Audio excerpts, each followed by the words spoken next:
Baik, bismillahirrahmanirrahim. Assalamualaikum warahmatullahi wabarakatuh. Ketemu lagi untuk kali ini pertemuan kita akan bahas tentang social engineering. Jadi dalam pertemuan kuliah ethical hacking kita kali ini sudah memasuki modul 10 yaitu social engineering. Materi yang akan kita bahas ataupun capaiannya adalah yang pertama, mahasiswa memahami pengertian dari social engineering. Yang kedua, mahasiswa memahami teknik-teknik social engineering. Dan yang ketiga, yang paling penting sebetulnya, yaitu melakukan countermeasure social engineering. Meskipun sampai saat ini sebetulnya teknik-teknik hacking yang belum ada countermeasure secara akurat gitu. Secara akuratnya itu yaitu social engineering itu sendiri. Jadi memang social engineering ini sebetulnya kalau bisa dikatakan jurus pamungkasnya para hacker gitu lah. Jurus pamungkasnya para hacker untuk untuk mendapatkan akses ataupun bahkan ya melakukan hacking ya itu ya dengan teknik ini. Kenapa demikian? Nanti kita akan tarik kesimpulannya setelah mengikuti pembahasan berikut ini. Baik, yang pertama untuk dasar teorinya. Dasar teori, jadi di dalam dunia keamanan itu ada istilah yang biasanya disebut dalam bahasa Inggrisnya itu the strength of the chain depend on the weakest link. Maksudnya apa?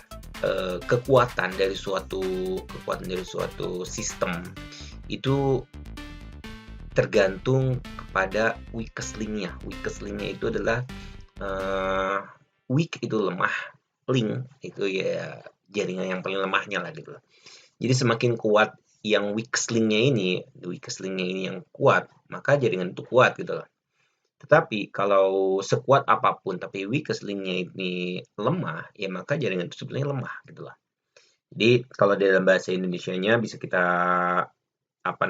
terjemahkan, kekuatan sebuah rantai ini tergantung dari atau terletak pada sambungan yang terlemahnya. Sebuah rantai misalnya sebuah rantai lah ya, itu kekuatannya itu tergantung pada sambungan yang paling lemahnya. Kalau sambungannya itu kuat, maka ya kuatlah rantai tersebut gitu. Demikian juga dalam sistem keamanan gitu lah. Secanggih apapun sistem keamanan kita, kalau ada sambungan yang lemahnya, the weakest link-nya itu lemah, maka ya lemah juga jaringan kita gitu lah. Nah, pertanyaannya adalah yang menjadi the weakest link-nya itu, yang menjadi the weakest link atau komponen terlemahnya itu siapa gitu loh. Ataupun apa. Nah, pertanyaan siapa dan apa ini sebetulnya yang menjadi kunci dari social engineering itu sendiri. Jadi dari penelitian-penelitian yang ada, dari banyak orang mencoba dan sedemikian rupa, ternyata jawabannya adalah cukup mudah, yaitu manusia. Jadi manusia itu sebetulnya adalah weakest link-nya, komponen terlemahnya dalam suatu keamanan. Ya tidak perlu heran. Kenapa? Karena namanya manusia. Manusia itu ya dengan segala kelebihan dan kekurangannya, apalagi yang suka dikenal dengan manusiawinya itu. Manusiawinya itulah yang menjadi titik kelemahannya gitu lah.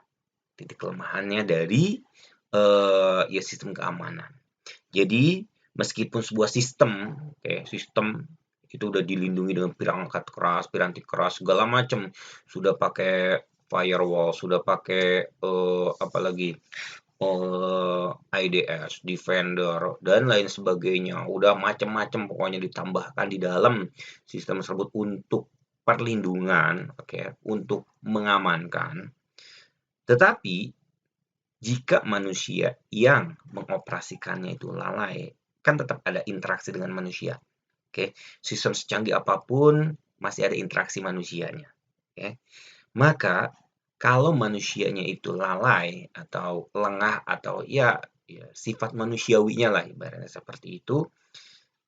Maka yang sudah dibangun itu, sistem yang sudah dibangun sedemikian hebatnya, sedemikian secure-nya, itu menjadi tidak ada artinya. Oke, menjadi tidak ada artinya.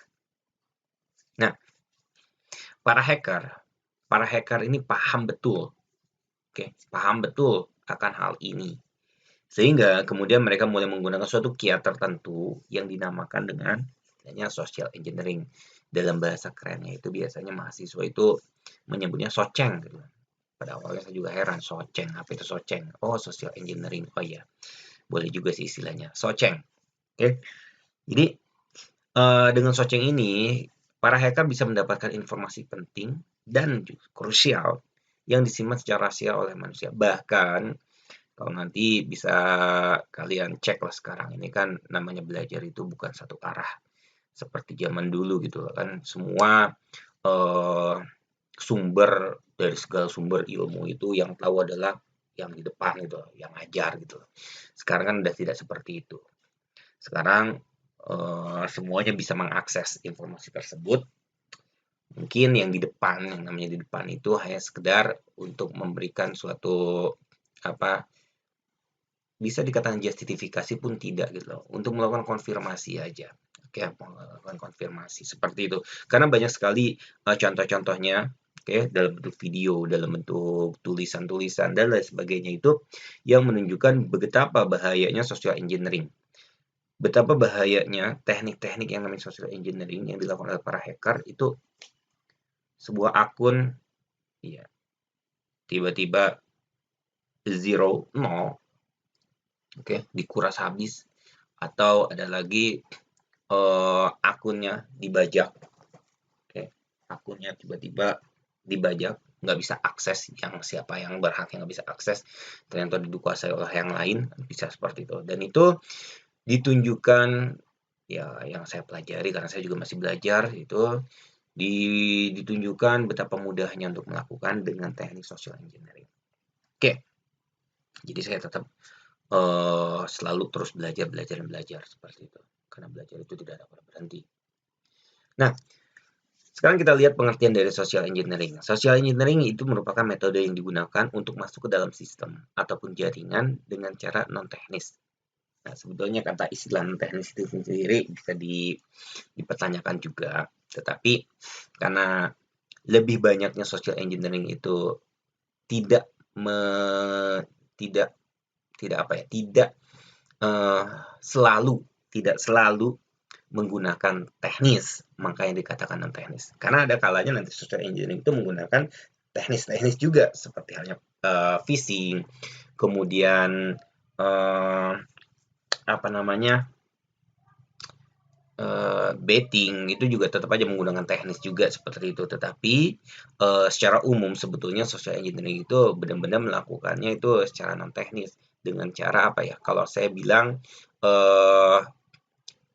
bagi yang punya bakat untuk menipu, tukang tipu gitu kan, dengan dalih kata-katanya, dengan susunannya, dengan rayuannya dan segala macamnya itu lebih mudah sekali melakukan social engineering. Karena social engineering sendiri sebetulnya ini di bidang ilmu yang lain, misalnya ilmu sosial, ilmu psikologi, ini dipelajari. Makanya selalu di awal saya katakan namanya hacking itu, namanya hacker itu yang dipelajarinya tidak harus selalu apa namanya masalah komputer gitu loh, programming, networking, server lah, segala macam. Tidak harus selalu seperti itu, tidak itu terus.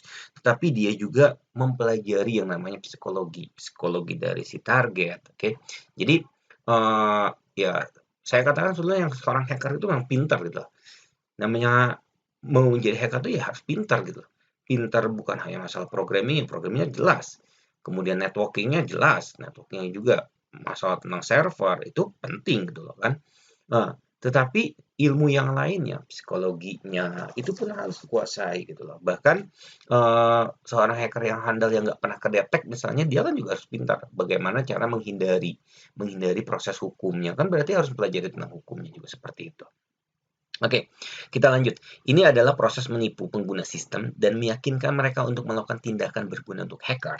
seperti halnya memberikan informasi yang dapat digunakan untuk mengalahkan atau melewati mekanisme keamanan. Nah, social engineering ini penting untuk dipahami karena hacker dapat menggunakannya untuk menyerang sistem pada bagian unsur manusianya. Ingat, manusianya, bukan terhadap sistemnya ataupun servernya ataupun apa ya namanya ya yang menjadi mesinnya bukan, tetapi manusianya lah ini yang menjadi target para hackernya adalah dengan teknik social engineering adalah manusianya. Oke, jadi dengan adanya social engineering maka manusia itu akan menjadi target target serangannya seperti itu. Oke, nah penting sekali kita mempelajari ini semua agar apa? Agar ya kita bisa menghindari bagaimana caranya untuk ya agar tidak kena lah seperti itu. Oke, metode ini dapat digunakan untuk mengumpulkan informasi sebelum atau selama serangan.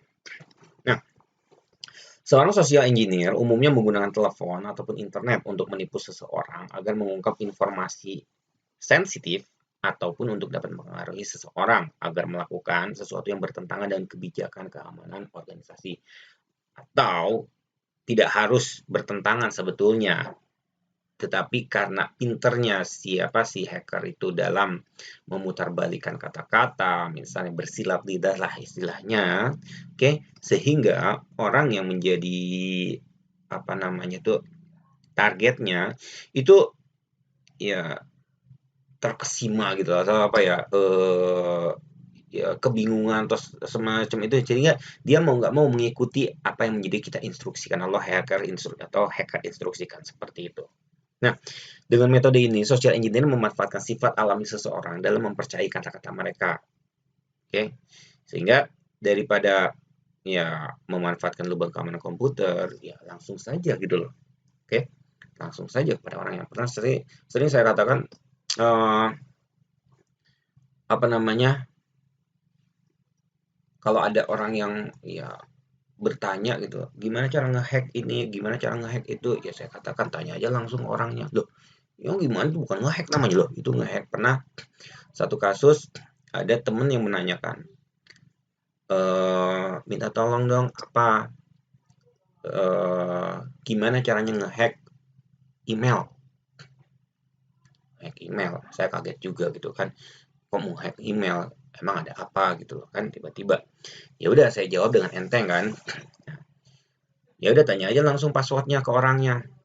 Dijawab lagi, ini seriusan katanya, bukan bercanda. Ya, saya bilang ya saya juga serius.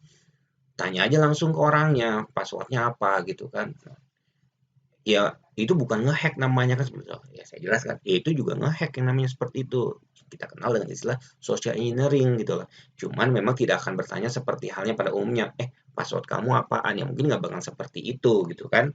Itu sih ya kecuali kamu punya ilmu hipnotis segala macamnya ya mungkin bisa seperti itu gitu kan. Tetapi ada teknik-teknik yang bisa dilakukan yang pada umumnya sebenarnya kita menanyakan secara langsung kepada orangnya gitu loh. Password ini apa? Kan seperti itu. Oke. Jadi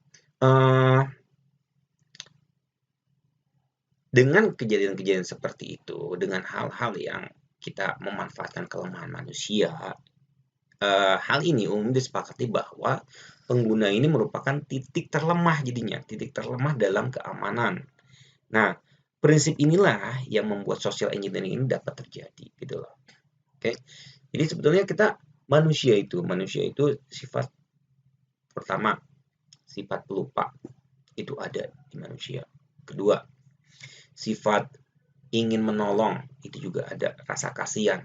Itu kan manusiawi banget, ingin menolong. Ketiga, sifat yang nggak mau diribetin. Nah, saya nggak mau ribet gitu loh. Dia pengen apa kasih aja lah gitu. Ini ada. Jadi makanya seorang hacker itu harus tahu psikologi orang. Oke. Nah, makanya di contoh-contoh yang silakan kalian searching video-videonya, itu banyak sekali di contoh-contoh ada juga yang nggak cukup sekali gitu loh. Ya, makanya saya hebat sekali kalau ada orang hacker yang bisa saya cukup sekali klik langsung, luar biasa saya bilang. Oke, tapi ya memang ada juga yang seperti itu. Tetapi intinya kalau cara pertama gagal bukan berarti the end of everything, tidak. Gunakan cara berikutnya, gunakan langkah berikutnya. Kenapa? Prinsipnya gini, salah satu video yang saya tonton itu teknik hacking menggunakan social engineering itu dia menelpon customer service karena biasanya sasaran daripada social engineering biasanya customer service, kemudian sysadmin seperti itu, oke. Nah, customer service dia telepon yang pertama, ini kayaknya orangnya si customer service-nya ini ketat, oke. Dia tanyakan gini-gini, nggak bisa dijawab, ya udah selesai. Anda tidak sesuai, ini layaknya mesin, oke. Tetapi bukan berarti udah selesai, tidak. Berikutnya tunggu beberapa saat, telepon lagi, ditanyakan dengan skenario yang berbeda, disebutkan. Ternyata yang angkat orang berbeda, karena customer service itu kan banyak, ya kan? Nah, orangnya berbeda. Nah, setiap orang berbeda, walaupun sudah ada SOP-nya, tetapi dalam menangani itu kan sekarang berbeda-beda. Oke, sesuai dengan pengalaman dia gitu kan, seperti itu. Sesuai dengan keahlian dia, kecerdasan dia kan seperti itu. Nah, cara yang kedua ternyata tembus gitu loh. Cara pertama orangnya straight mungkin, ketat, ini nggak tembus. Cara kedua, ditelepon lagi, itu tembus gitu loh. Oke, jadi manusia ini menjadi titik kelemahannya, terlemahnya gitu loh. Nah, definisi lainnya dari social engineering adalah suatu teknik pencurian ataupun pengambilan data atau informasi penting, krusial, rahasia dari seseorang dengan cara menggunakan pendekatan manusiawi melalui mekanisme interaksi sosial. Ini juga bisa menggunakan interaksi sosial. Oke, dengan kata lain, social engineering adalah suatu teknik memperoleh data atau informasi rahasia dengan cara mengeksploitasi kelemahan manusia. Contohnya, apa saja sih? Tadi udah sempat saya singgung. Misalnya, rasa takut. Ini rasa takut menjadi sifat manusia. Manusiawi banget rasa takut lah, biasa. Di sini dicontohkan jika seorang pegawai atau karyawan diminta data atau informasi dari atasannya, ataupun dari polisi, ataupun dari hukum yang lainnya. Ini biasanya bersangkutan akan langsung memberikan tanpa merasa sungkan. Kemudian, yang kedua, rasa percaya. Manusiawi juga kan, rasa percaya. Jika seseorang individu dimintai data atau informasi dari teman baik, masa iya sih teman baik gitu kan, percaya saya kata teman baik, oke, rekan sejawat, sanak saudara ataupun sekretaris, biasanya yang bersangkutan akan langsung memberikannya tanpa harus merasa curiga, oke. Saya si Anu sahabatnya ini masa sih nggak percaya gitu kan, itu akan kasih tahu gitu. Kemudian rasa ingin menolong juga manusiawi banget. Jika seseorang dimintai data atau informasi dari orang yang sedang tertimpa musibah sambil menangis gitu kan, sambil terseduh-seduh, wah sambil luar biasa gini, atau panik segala macamnya, ini buat dikondisikan lah. Jadi artis lah seperti itu, korban mencontoh Tuhan segala macamnya, biasanya bersangkutan akan langsung memberikan, oh iya kasihan. Udah otak berpikir logika tuh kadang udah ketutup. Yang ada rasa iba, oh kasihan. Ya makanya tidak semua juga, tetapi makanya tadi kan saya katakan jangan sekali gagal langsung putus asa, tidak. Itulah hacker, pantang menyerah gitu loh. Oke. Kalau selalu saya katakan hacker itu tidak ada kuldesak dalam hacker gitu loh. Oke. Sekecil apapun celah itu bisa dimanfaatkan gitu loh. Gagal satu cari yang lain, gagal satu coba yang lain. Nah, seperti itu. Oke, oke. Jadi itu seperti itulah. Nah, adapun contoh-contohnya, contoh-contoh udah banyak sekali yang kemarin booming, juga cukup booming, dan beberapa kalau nggak salah dari rekan-rekan juga ada juga yang menanyakan bagaimana caranya gitu lah. Bahkan ini pun terjadi, benar-benar terjadi kepada teman saya langsung gitu lah, dosen. Teman saya secara langsung dosen itu WA-nya ini menarik nih, WA-nya dihack gitu. WA-nya dihack. Oke. Padahal dia seorang ahli digital forensik gitu lah. Dan mungkin karena dia ahli digital forensik, dalam waktu 2 jam dia berhasil kembali langsung mengamankan akunnya. Artinya mengambil alih akunnya setelah selama hampir 2 jam itu tersebar langsung berita-berita ke grup, ke personal-personal itu yang minta bantuan, minta kasih duit lah, minta pinjam uang lah, segala macam seperti itu, mengatasnamakan dia. Tetapi dalam waktu 2 jam alhamdulillah berhasil. Dia ambil alih kembali akunnya, kemudian dia membuat ya press release lah gitu lah, bahwa yang selama 2 jam lalu itu bukan dia, akunnya sudah dibajak kemudian sekarang dia udah kembali, udah berhasil lagi, diambil alih lagi seperti itu. Nah, kasus-kasus seperti ini sebenarnya mengandalkan social engineering gitu loh. Jadi kalau kalian dapat WA yang suka katanya, "Kakak, kami dari Indomaret," gitu kan, "tadi ada klien kami yang mengirimkan, membeli voucher game, oke, sejenisnya itu ada voucher kami salah kirim," kan seperti itu kan. "Tolong dong dikirimkan," dengan pakai bahasa Thailand, bahasa Cina, bahasa segala macam yang kita sendiri nggak ngerti. Nah, kalau rasa kita ingin menolong, "Oh iya kasihan ya," ya udah dikirimkan itu apa, digit digit rahasia kita kan. Padahal ketika kita mengirimkan, itu sebenarnya digit yang memberikan izin kepada si penyerang untuk mengambil alih WA kita, kan seperti itu sebetulnya. Jadi sebetulnya dia menggunakan hal biasa, rutin, cuman mengandalkan social engineering, oke, rasa percaya, rasa ingin menolong, kan seperti itu, sehingga si korban itu dengan sukarela memberikan, memberitahukan, oke, memberitahukan. Ini juga banyak kasus-kasus yang di ATM misalnya kan, "Selamat, Anda mendapatkan hadiah kayak gini gini gini." Itu, eee, ya dengan sukarela juga mengikuti instruksi. Bahkan yang pernah terjadi ini juga cukup kelam bagi saya. Kenapa? Dulu almarhum ibu saya pernah juga kena gitu loh. Karena social engineering dengan rasa takutnya, yang dimanfaatkan rasa takut. Jadi si korban si si pelaku itu menelpon di pagi hari buta jam 3 pagi, itu telepon ke ibu saya lagi sendirian, itu mengatakan bahwa saya ketangkep sama polisi, oke, karena membawa narkoba.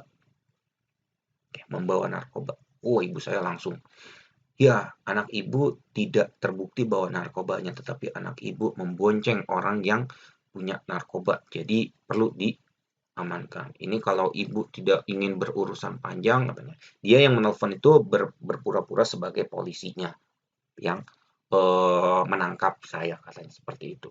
Dan biasanya saat itu kan jam-jam seperti itu orang yang menjadi korbannya itu ataupun yang diatasnamakannya itu kan ya sedang tidur, yang sedang tidak aktif kan seperti itu. Dan belum lagi dengan rasa paniknya, ibu saya itu udah nggak mikir lagi, oh iya, terus gimana? Akhirnya diminta untuk mengirimkan transfer pulsa. Ini masih masih pakainya yang pulsa. Jadi minta diisiin pulsa ke nomor-nomor ini. Ya udah untuk anggota saya kirimkan pulsa. Saat itu habis berapa juta ibu saya untuk mentransfer pulsa. Nah, itu adalah salah satu dan itu real, benar-benar kasus social engineering itu benar-benar real gitu loh. Bukan mainan. Dan terkadang tidak perlu membutuhkan teknik-teknik seperti halnya kalian belajar, wah saya mau belajar brute force attack, saya mau belajar pakai hybrid, saya mau belajar pakai Kali Linux, saya mau belajar, tidak. Terkadang untuk melakukan social engineering itu nggak perlu hal-hal yang seperti itu, ya walaupun nantinya ada juga. Ada nanti di sini begitu kita bahas tentang tipe-tipe social engineering, ada juga kita menggunakan teknis tersebut ada, tetapi yang pada umumnya dengan bermodalkan ya bisa memutarbalikkan bersilat-silat itu udah bisa melakukan social engineering seperti itu. Oke, baik. Nah, berikutnya ini adalah tipe social engineering. Pada dasarnya, teknik social engineering dapat dibagi menjadi dua jenis. Yang pertama, yang berbasis interaksi sosial, dan yang kedua adalah berbasis interaksi komputer. Jenis-jenisnya antara lain ada quid pro quo, nanti bisa kalian searching lah sebetulnya, ini banyak sekali istilah-istilahnya. Ada phishing, ada baiting, ada pretexting, ada diversion thief, ada dumpster diving, ada shoulder surfing. Banyak sebetulnya teknik-teknik dari social engineering gitu lah. Jadi turunan-turunan itu banyak, tapi itu semua masih dalam masuk kategori social engineering. Kenapa? Karena semuanya itu melakukan manipulasi, penipuan-penipuan. Jadi di kategori semua yang penipuan manipulasi itu ya kita kategorikan social engineering. Kenapa? Karena ada rekayasa sosial di dalamnya. Baik yang secara sosialnya sendiri ataupun yang menggunakan bantuan komputer. Oke, sekarang kita lihat contoh-contohnya. Ini kalau contoh-contoh di sini, kalau yang tadi saya sampaikan contoh itu real case. Kalau di sini ini skenario saja contoh-contoh yang bisa dilakukan. Contohnya seperti ini. Ada seorang penipu menelpon helpdesk bagian divisi teknologi informasi dan mengatakan hal sebagai berikut. Tanya, halo, di sini Pak Abraham, Direktur Keuangan. Saya mau login, tapi lupa password saya. Boleh tolong diberitahu sekarang saya dapat segera bekerja? Nah, karena merasa takut, ingat, rasa takut. Merasa takut dan merasa sedikit tersanjung, ya biasanya kan ya bukan membeda-bedakan, tapi ya kita bekerja, ya sama seperti kalian misalnya, kalau ada dosen yang tiba-tiba minta tolong, tolong dong, saya perlu uang sekarang ini, misalnya seperti itu, dan benar-benar nomornya WA-nya WA dosen tersebut gitu loh. Saya lagi dalam kondisi darurat, misalnya seperti itu. Mungkin tanpa berpikir panjang, kalian, wah, dosen ini kenal saya, minta bantuan saya, kan seperti itu gitu loh. Atau orang tua kalian, misalnya seperti itu. Jadi artinya rasa-rasa seperti ini, rasa takut, rasa tersanjung, rasa segala macam itu kan manusiawi banget. Dan ini dimanfaatkan. Oke, dan ini kembali ke kasus ini, dengan merasa sedikit takut dan juga merasa tersanjung karena untuk pertama kali dapat berbicara dan mendengar suara direktur dari keuangan perusahaannya, yang bersangkutan langsung memberikan password yang dimaksud tanpa rasa curiga. Nah, si penipu bisa tahu dari mana nama direktur itu? Banyak sekali. Silakan kalian lihat sosmed. Wow, itu banyak sekali di sosmed. Alamat, email. Makanya yang dikatakan orang termasuk privasi, sekarang ini kadang, ya kalau saya katakan, begitu bicara privasi di dunia digital itu menjadi hal yang absurd. Absurd dalam artian, ya nggak pasti lagi. Makanya di Eropa sekarang ini sudah ada di GDR itu, tentang GDR itu, tentang masalah GDPR, tentang privasi. Jadi secara global, rame-rame dengan adanya hukum tersebut, itu warga ingin menjamin atau ingin dijamin masalah data privasinya secara digital gitulah. Oke. Ya, bertolak belakang dengan di Indonesia yang saat ini sedang booming kan, katanya kan 297 juta warga data warga negara Indonesia telah berhasil dihack. Nah, ini ya itulah Indonesia, negara yang luar biasa. Oke. Oke. Saya tetap bangga menjadi warga Indonesia. Oke. Nah, kembali ke kasus. Artinya apa? Tanpa curiga, oke, tanpa curiga, si helpdesk ini memberikan. Kenapa? Kalaupun ditanya nama siapa, bapak siapa, ini si penipu ini, si hacker ini kan udah dapat informasi-informasinya. Kita bisa lihat, buka website PT XYZ misalnya kan, PT XYZ direkturnya siapa, itu tertampang jelas di sana. Oke, tertampang jelas siapa. Begitu kemudian udah dapat namanya, oke, klik nama, bahkan suka ada fotonya kan, seperti itu kan. Ambil, cari di medsos. Oh, dia aktif nggak? Misalnya di Facebook, misalnya di Instagram, misalnya di TikTok, yang sekarang banyak banget kan medsos-medsos. Oh, ada si bapak ini gini. Oh, tanggal lahirnya gini. Kemudian alamatnya di sini. Nomor handphonenya di sini. Emailnya ini. Wah, lengkap banget. Lengkap banget, semuanya itu ada. Bahkan sampai geotag-nya diaktifkan, bisa tahu posisi dia lagi ada di mana pun bisa tahu. Oke. Jadi kalaupun helpdesk-nya itu ingin sedikit mengikuti prosedural lah, ibaratnya menanyakan, si hacker ini udah tinggal dapat informasi, makanya information gathering itu penting gitu loh. Oke, information gathering itu penting, udah dapat, ya tinggal menjawab. Oke. Nah, contoh yang kedua, pengguna telepon genggam di Indonesia naik secara pesat. Sudah lebih dari 100 juta nomor terjual pada akhir tahun 2008. Ini saya buat tahun 2008 kalau nggak salah. Ini 2010 kalau nggak salah, ini modul gitu loh. Makanya saya kalau penjelasan itu saya contoh-contoh yang terbaru up to date. Kalau di sini kan saya belum buat update dari modul saya seperti itu. Jadi masih kasus yang lama. Nah, pelaku kriminal kerap memanfaatkan fitur-fitur yang ada pada telepon genggam atau sejenisnya untuk melakukan social engineering seperti yang terdapat pada contoh berikut. Misalnya, ini walaupun kasus lama tetapi sampai sekarang masih banyak sekali. Masih ada aja walaupun katanya oke, nomor telepon tolong didaftarkan gitu kan. Indonesia ingin memperlakukan seperti itu karena di luar ya satu orang satu nomor telepon. Jadi nomor telepon handphone maksudnya ya. Nomor telepon handphone itu udah layaknya nomor telepon rumah. Di luar seperti itu. Di Indonesia nggak bisa seperti itu. Maaf bos, di Indonesia. Ini negara Indonesia.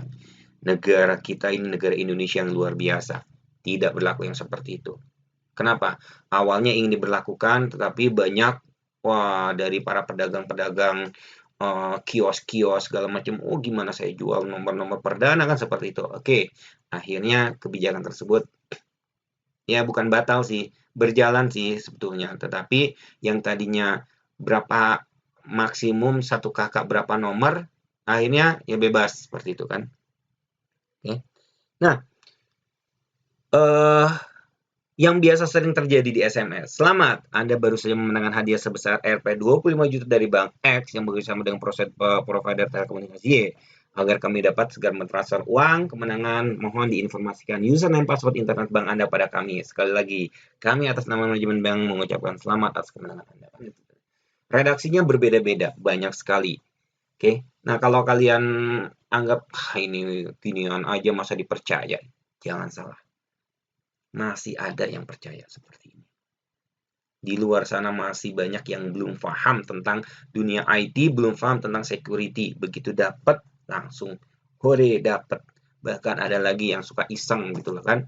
Saya nggak bang di bank BRI, saya di bank BCA. Oh iya, selamat Anda mendapatkan BCA. Dilanjutin gitu loh. Ada juga yang seperti itu. Kenapa? Karena bagi hacker nothing tulus. Dia menyebarkan SMS tersebut broadcast sedemikian. Oke. Jangan berpikir, wah dia pakai pulsa berapa? Enggak lah, orang pulsanya dari hasil nipu juga kan seperti itu bisa. Bahkan kasus pernah ada yang penipuan di Telkomsel itu bahwa ada yang sekelompok orang menjual paket, menjual pulsa, menjual kuota dan sejenisnya. Pokoknya jualan pulsa, tetapi omsetnya nggak masuk ke Telkomsel, masuknya ke grup tersebut. Dia buat server sendiri, itu pun ada. Oke, bisa seperti itu.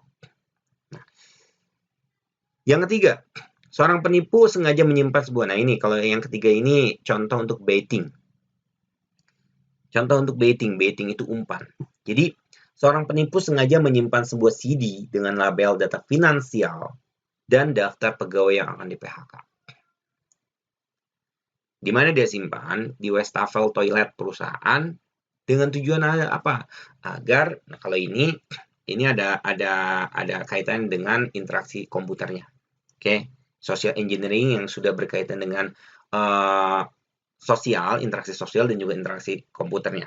Kenapa? Gini, baiting ini sebetulnya gabungan antara teknik interaksi sosial, masih social engineering, tetapi interaksi sosial digabung dengan interaksi komputer.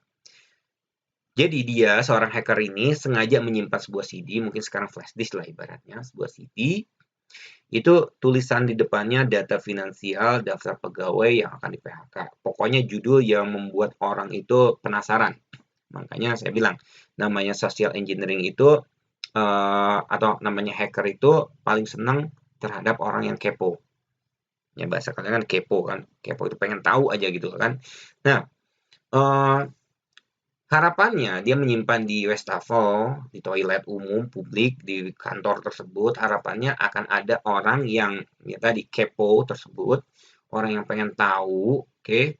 Kemudian dia ambil, dia masukkan ke dalam komputer dia, oke. Dia masukkan ke dalam komputer dia karena rasa ingin tahu dia kan, ingin tahu. Dia buka, lihat isi filenya apa saja, kemudian dia klik. Oke, dia klik, begitu klik, terlihat data misalnya, wah si A gajinya sekian, si B gajinya sekian, yang akan di PHK si anu. Tapi begitu dia lihat, kok nggak ada ya nama-nama saya, kok nggak ada ya nama-nama teman saya misalnya. Kemudian dia berpikir lagi, oh iya ini kan perusahaan besar, mungkin ini perusahaan dari PT siapa kan seperti itu. Oke, kemudian dia serahkan misalnya. Yang penting dia udah merasa puas, sudah melihat informasi-informasi tersebut, dan dia berikan misalnya kepada bosnya, kepada pihak security-nya, tadi saya menemukan ini di toilet, mungkin ada yang penting, mungkin bagian dari finansial, orang finansial ketinggalan, jatuh segala macam seperti itu. Nah, oke, kasus selesai. Nah, apakah sampai di situ? Tidak, ini merupakan salah satu teknik engineering yang dinamakan dengan baiting. Sebetulnya, pekerja tersebut yang tadinya sudah mengklik gitu kan data-data, dia sudah kena umpan. Kena umpan gimana? Karena di dalam CD tersebut, di dalam flash disk tersebut misalnya, kalau nggak CD, flash disk lah segala macamnya, itu sebetulnya sudah disiapkan sebuah file malware di dalamnya, malware, Jadi begitu dia colokin, begitu dia masukkan, itu langsung nyebar. Atau kalau tidak langsung nyebar, misalnya file yang dia lihat dia begitu klik, selain dia mengklik terbuka file, dia klik di situ sebetulnya membuka atau menginstal suatu malware. Apakah backdoor, trojan, ini sudah dipelajari di malware pada saat trojan khususnya, dengan klik menginstal. Jadi begitu terbuka file Excel yang misalnya kalau dia pakai spreadsheetnya Excel, terbuka. Dia cuma lihat buka Excelnya, lihat data. Padahal di balik itu semua, ya trojan, backdoor itu kan berjalannya di background kan, itu sedang menginstal yang sengaja oleh hacker tersebut yang memberikannya atau yang menjatuhkan dengan sengaja itu pintu belakang. Sehingga apa yang perlu dilakukan dengan menginstal backdoor tersebut, maka hacker bisa meremote komputer dia dan komputer dia bisa terakses ke komputer jaringan di kantor tersebut. Jadi ini contoh-contoh saja sebetulnya. Apakah kenyataan? Ini silahkan cari kasusnya. Tetapi yang saya ceritakan di awal itu adalah real case. Kasus nyata. Kalau ini skenario-skenario yang bisa saja terjadi, tapi bisa juga dimanfaatkan, digunakan untuk melakukan social engineering seperti itu. Nah, sekarang kita masuk kepada countermeasure-nya. Setelah tadi menjelaskan apa itu definisi dari social engineering, tipe-tipe dari social engineering, ini yang menjadi paling utamanya, yaitu countermeasure terhadap social engineering. Nah, sayangnya, kalau bahasa Inggrisnya unfortunately, bahkan seorang hacker kelas dunia, kalau kalian searching tuh Kevin Mitnick, ya, Mr. Kevin lah seperti itu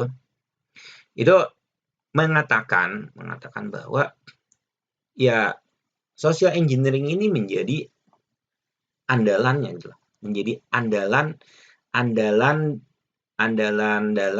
dalam para hacker ya, bukan andalan dia, maksudnya andalan para hacker dalam melakukan serangan.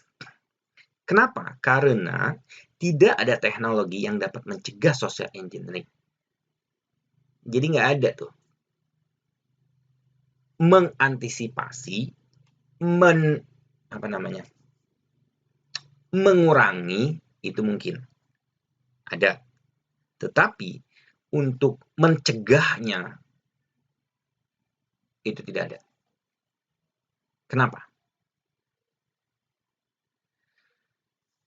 Karena lagi-lagi ini berkaitan dengan manusianya, bukan dengan mesinnya.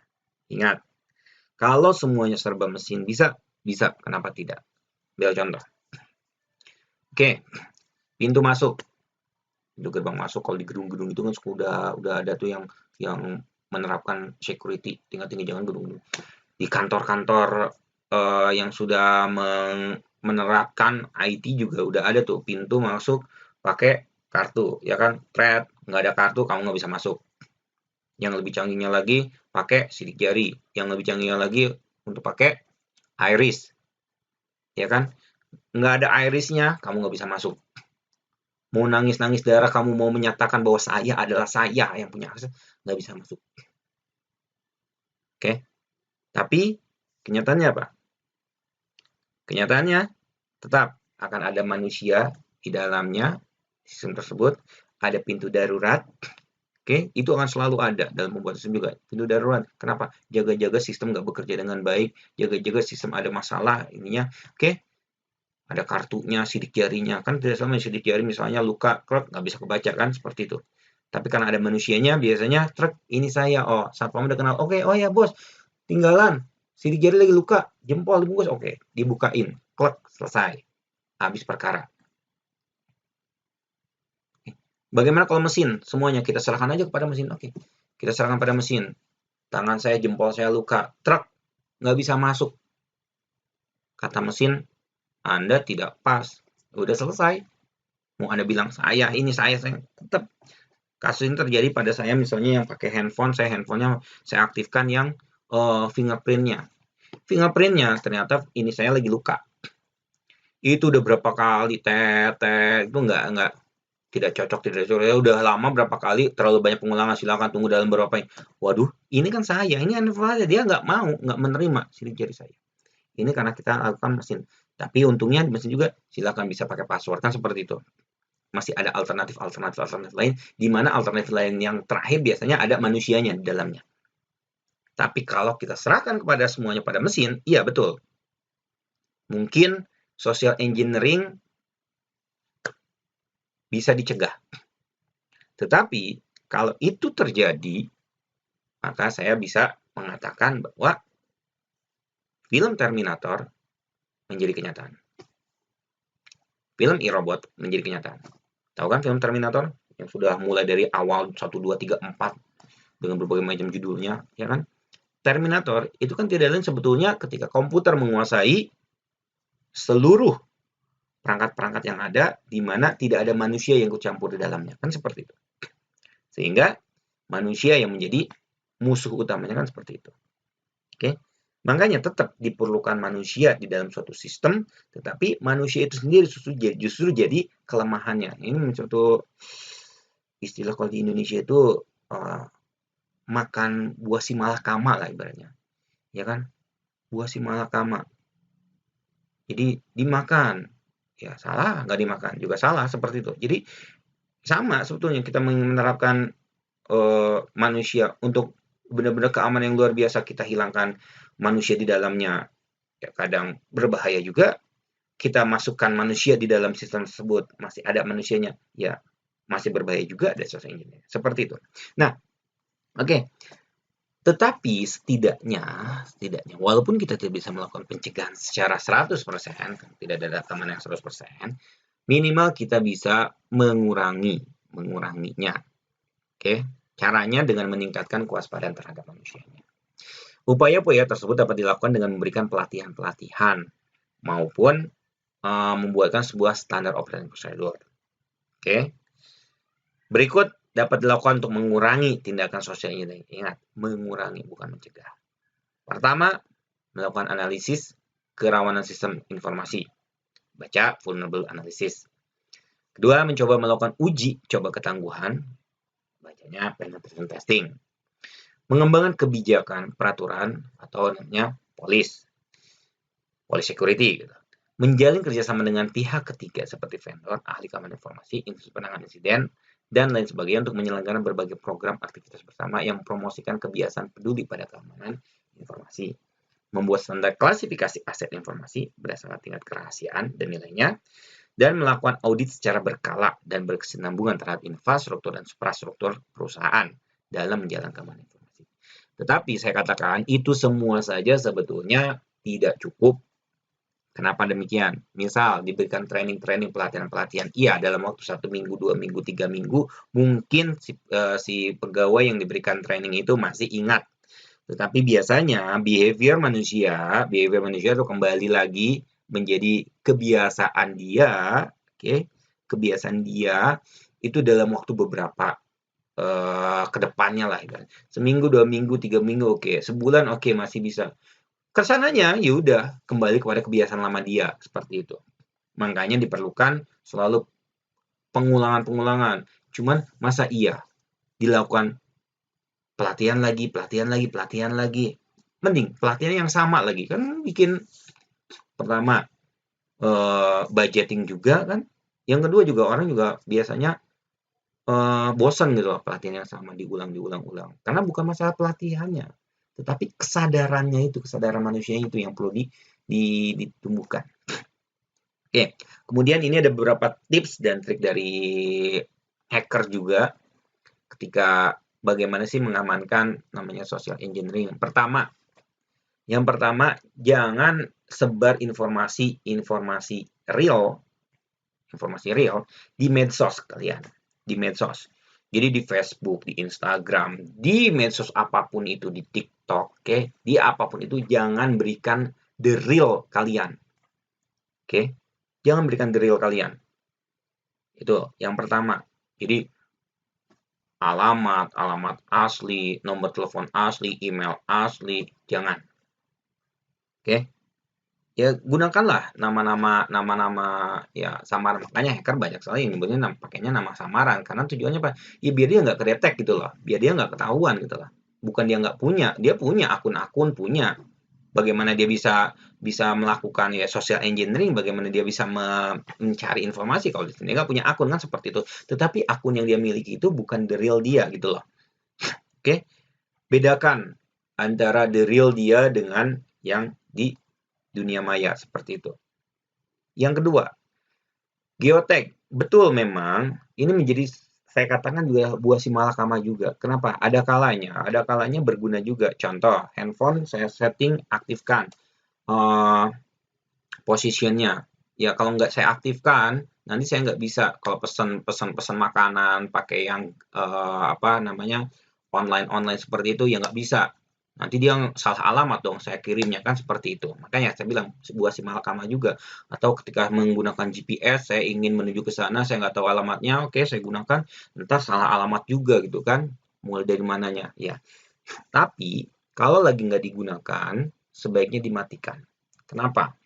Karena ini pun bisa menjadi informasi berharga bagi para hacker untuk menggali information gathering dari kalian seperti itu.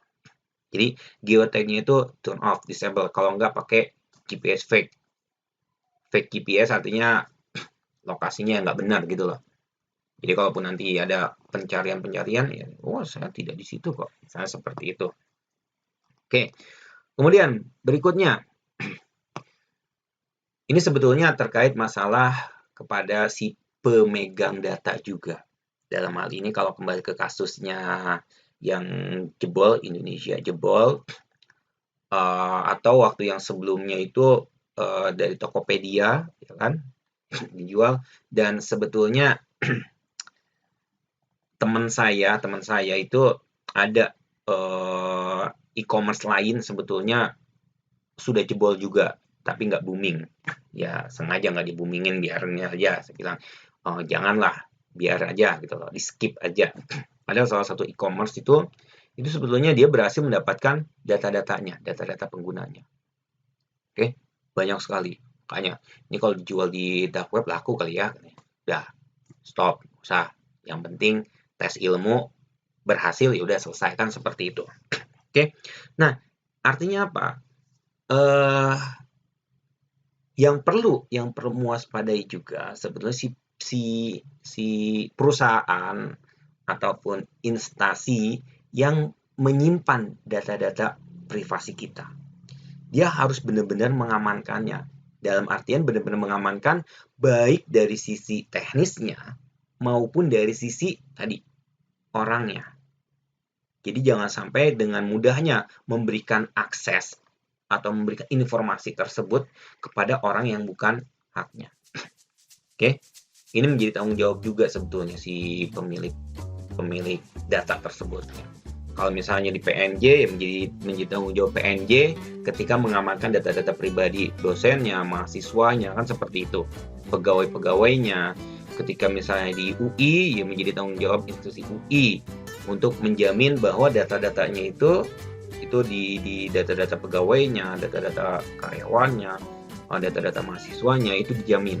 Kalau di UIN misalnya itu juga sama data-datanya. Artinya di institusi manapun ataupun di perusahaan manapun itu menjadi tanggung jawab dia untuk mengamankan data-data kliennya lah seperti itu. Oke, itu menjadi tanggung jawab dia untuk mengamankan baik secara teknis maupun secara ya manusianya seperti itu. Oke, baik. Mungkin demikian untuk materi kita kali ini tentang social engineering. Ini sebetulnya tugas, tetapi kalau saya bilang ini tugas udah cukup lama. Ini pun saya ambil dari kasus yang ada saat itu juga lagi booming waktu itu. Tolong